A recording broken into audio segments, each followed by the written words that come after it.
sou a professora Kedma Santos e estou aqui para mais uma aula de matemática. Aula de matemática para os quintos anos, hein? A gente vai conversar um pouco sobre geometria, especificamente sobre planificação de figuras geométricas, de figuras espaciais. Antes, primeiramente, claro, eu quero agradecer a professora Abigail Viana, que está aí esperando a tua mensagem. Cadê as mensagens? Eu gosto quando vocês participam comigo. Não me abandonem. Professora Abigail. Bom dia, estou aqui, colocando aquela nossa mensagenzinha de bom dia, cumprimentando Sim. vocês e aguardando a interação. A aula fica faltando alguma coisinha quando vocês não interagem, tá certo? A professora Kedma sai muito triste daqui quando vocês não participam da aula dela, então não vamos deixar ela sair daqui triste hoje, tá certo? Pois é, gente. Eu espero que vocês participem junto comigo, tá? Espero ansiosamente para o teu comentário, pelo menos os cumprimentos do dia, tá? Mas vamos lá. Vamos começar a nossa aula. A gente vai falar sobre planificação de figuras espaciais. A gente já trabalhou as figuras planas e as figuras espaciais. Lógico, eu vou relembrar com vocês alguns detalhes, tá? Primeiramente, as figuras planas, que são representadas a partir de um plano e possuem duas dimensões. A gente já entendeu isso. Já tivemos aula de polígonos e entendemos como funciona a figura plano. Figura com duas dimensões, onde eu num plano consigo representá-la. Por exemplo, você que está me assistindo agora, tanto pela televisão quanto pelo tablet ou smartphone, certamente está com seus aparelhos, né?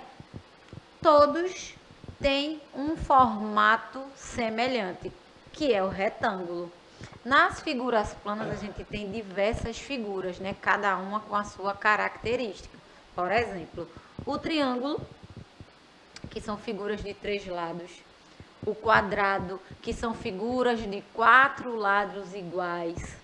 Eu tenho os retângulos que tem base pela altura, são 2 tamanhos diferentes, né? São 2 lados que, apesar da quantidade de lados serem iguais, tem tamanhos diferentes. A minha base é diferente da minha altura. E é isso que diferencia o meu quadrado do meu retângulo. Eu também tenho outros quadriláteros, né? Que é o trapézio, eu tenho o meu losango, tenho o meu pentágono, que a gente conheceu também, né? Figura de 5 lados. Dependendo da quantidade de lados, de vértices e de ângulos, a gente define as figuras planas. Lógico, eu tenho as minhas figuras circulares, por exemplo, o círculo, que não são polígonos, são figuras planas não poligonais. E a partir dessas figuras planas, aqui eu tenho exemplos de algumas, né? O formato do quadro da sua sala. A gente tem placas de trânsito também. O tabuleiro de jogos, por exemplo, de xadrez ou dama. Se a gente for contornar essas formas, encontraremos figuras geométricas planas. E a partir dessas figuras planas, eu consigo construir os meus sólidos geométricos. Eu consigo as minhas figuras geométricas espaciais. Essas daqui são consideradas poliedros, figuras que são construídas a partir de polígonos. A gente já entendeu um pouco sobre polígonos, né? Os sólidos geométricos possuem vértice, faces e arestas. Mas como saber o que é cada um? Simples. Os vértices são os ângulos ou os encontros de cada linha. As arestas são as linhas de cada figura. E as faces dos sólidos geométricos são os seus lados. Se eu fosse fazer uma associação entre as figuras planas e as figuras geométricas, seriam assim. Os vértices, os pontos de encontro dos meus segmentos de reta, vértice. As minhas faces, elas seriam associadas aos lados. A gente viu que cada figura ela tem os seus lados, exceto as circulares, né? E eu também poderia dizer que as minhas arestas, elas são as linhas que marcam, que vão de um encontro a outro, beleza?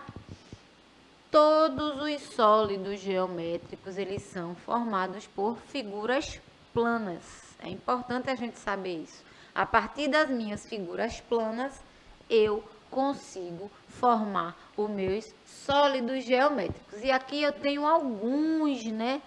Esses aqui eu tenho certeza que vocês já viram em algum lugar. Todos os sólidos, eles têm as suas características, tá? Eu tenho a minha base, eu tenho as minhas faces laterais, por exemplo, numa pirâmide. O que diferencia é a base dela, mas todas as faces laterais da minha pirâmide, elas são triângulos. Então, o prisma, essa caixa de sapato pode representar muito bem o prisma. Eu tenho duas bases iguais e todas as faces laterais são retângulos. Quadriláteros, na verdade. Elas são representadas por quadriláteros. Se eu falo dos corpos arredondados, eu posso dizer que a face, a tampa dessa lata é um círculo. Ah, professora, e a senhora tem as faces aí? Não, não, porque é um corpo arredondado. Eu tenho como encontrar uma aresta aqui? Onde está o ponto de encontro? Onde estão os meus vértices nessa lata? Não tem, né? A gente chama isso de corpo arredondado. E nesses corpos arredondados, a gente tem o cone e tem o cilindro, beleza? Aqui a gente pode falar do prisma, bases iguais e faces laterais formadas por quadriláteros. Quadriláteros que são figuras geométricas planas, beleza? E agora a gente vai falar especificamente da planificação de figuras. É como se eu tivesse uma caixa e abrisse ela toda. E a partir dessa abertura, eu encontrasse todas as minhas figuras planas.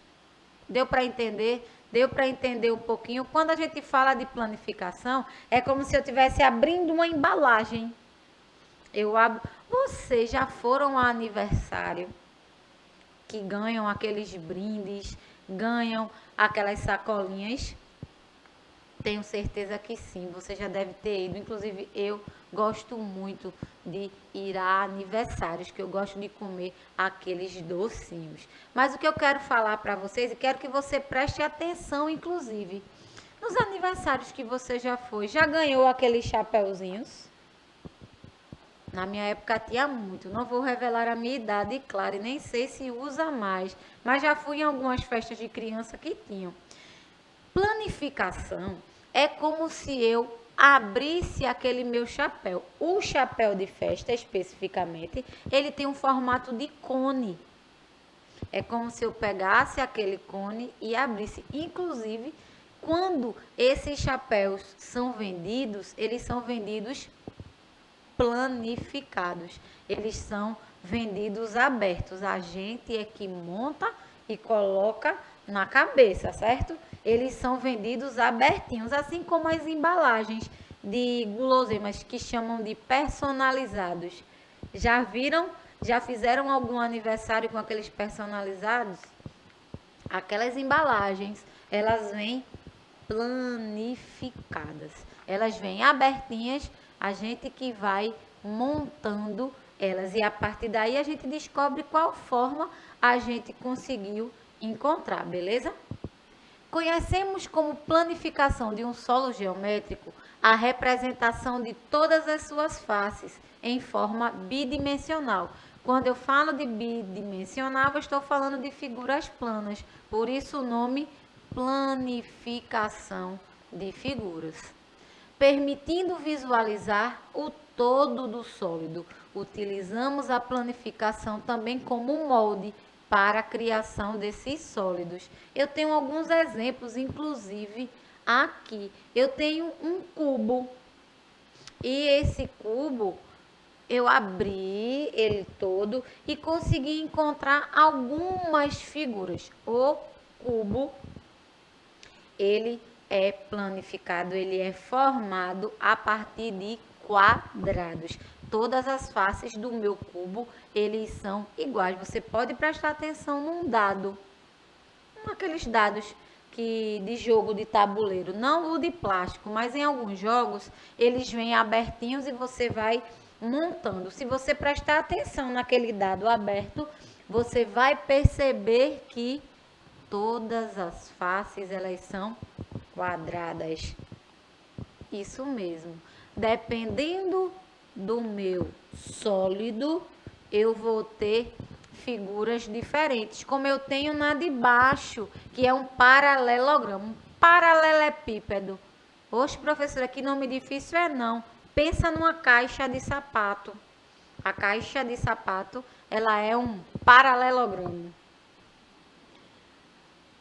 Eu tenho as minhas duas faces. Nesse caso daqui, as faces são quadradas. Eu consigo encontrar duas figuras planas. Eu consigo encontrar o quadrado e consigo encontrar o retângulo, certo? Eu posso dizer que, quando eu falo, nesse caso a gente pode dizer que isso é um prisma, tá? A gente vai ter aula de prisma mais pra frente. Mas por que prisma? Porque eu tenho duas faces, duas bases iguais. Além de a gente saber sobre os sólidos geométricos, cada um tem a sua peculiaridade, cada um tem a sua especificidade. Tem um detalhe que diferencia do outro. Por isso que aqui a gente pode chamar claramente de prisma. Por quê? O prisma é formado por duas bases iguais. E as suas faces laterais, elas são formadas por quadriláteros. Beleza? Aqui eu tenho, por exemplo, a pirâmide. Tá chegando outra aula de pirâmide aí. Inclusive, eu vou trazer ela planificada para vocês. Eu vou trazer ela abertinha. Professora, todas as pirâmides são iguais. Elas são semelhantes, porque dependendo da minha base, preste atenção nessa parte do meio, eu nomeio a minha pirâmide de forma diferente. Exemplo, eu tenho essa minha pirâmide, pode prestar atenção aqui. Todas as faces laterais da minha pirâmide são triângulos. Triângulo, figura plana. Por isso, está aqui planificada. No caso dessa primeira, ela é uma pirâmide de base triangular. Por quê? Porque a minha base é um triângulo. A minha pirâmide de base triangular, ela é formada completamente por triângulos, porque eu tenho a base triangular e todas as suas faces laterais triangulares também. Aqui na de baixo eu já tenho uma pirâmide de base quadrada. Nesse caso eu tenho duas figuras planas. O quadrado, que é o que determina a característica da minha pirâmide, e eu tenho os meus triângulos, que são as minhas faces laterais. Presta atenção, figuras espaciais são formadas por figuras planas. E quando a gente faz esse processo de planificação, a gente consegue encontrar quais figuras são essas, beleza? Aí eu já tenho aqui, ó, uma informação importante. Em sólidos arredondados, olha o cilindro, não faz sentido falarmos de número de faces e arestas, já que elas não são arredondadas. A gente não pode falar aqui, porque eu não consigo, o fato dela estar assim, não significa que isso daqui são vértices, porque ela é arredondada, certo? Eu planifiquei, é como se eu tivesse aberto ela, mas eu não chamo isso de quadrado. Isso não está planificado na minha figura. Ele é um corpo arredondado. Nesse caso aqui, o cilindro. E agora a gente vai responder algumas coisinhas bem básicas, né? Bem facinhas. O lixo doméstico é o resíduo produzido pelos membros de uma casa, principalmente por restos de alimentos, embalagens plásticas, papel em geral. Lembre-se que o lixo ou resíduos devem ser jogados em locais adequados. Importante essa informação, né? Quando a gente fala de resíduos, a gente precisa saber onde jogá-los. Mas isso é outra história. O que eu quero que vocês prestem atenção é no formato do meu lixeiro, tá? Identifique qual planificação representa o lixeiro. Presta atenção no lixeiro e agora vem a planificação dele. Onde eu consigo encontrar a planificação daquele lixeiro? Será que é aqui, nessa figura que é aparentemente um prisma, ou nessa que também é semelhante ao prisma? Isso. Você que respondeu a letra C está correto. Ó. É uma figura cilíndrica. Ó. Eu não consigo perceber algum polígono ou algum poliedro, por exemplo. Eu tô vendo aí um corpo arredondado, muito semelhante ao cilindro. Sendo assim, é a letra C a resposta. Os chapéus de festa são utilizados para enfeitar a cabeça dos aniversariantes e convidados. Que planificação representa esse chapéu? Qual dessas planificações aí a gente consegue se juntarmos, né? Se a gente montar essas planificações, qual delas representaria aquele chapéu de festa da imagem? Aquele chapéuzinho de festa de aniversário. É a letra A, onde eu tenho uma figura, não sei se seria o chapéu de festa. A letra B ou a letra C? Será que é a letra C com aquelas duas bases iguais? Não, né? A gente já entendeu que é prisma. Quem respondeu a letra B está correto. Tranquilo até aí? Pois bem. Qual é a base dessa planificação do cone? A base é triangular, circular ou quadrada? Uma pergunta em cima da outra, é isso mesmo, não dá para ficar até meio-dia hoje, né? E aí, base circular. Olha ali o círculo e a planificação do lado da imagem. Agora eu venho para a hora do registro para me despedir de vocês, né? Vamos lá. Eu quero que você procure uma caixa na sua casa e faça a planificação dela. Conte a quantidade de faces, vértices e arestas. Faz isso, abre a caixa, conta direitinho para mim e responde lá no YouTube, tá certo? Professora Abigail, muito obrigada pela sua presença. É isso aí, gente. Por hoje, a nossa aula chegou ao fim, mas eu conto com a sua participação em breve. Fiquem bem, fiquem em paz. Tchau, tchau.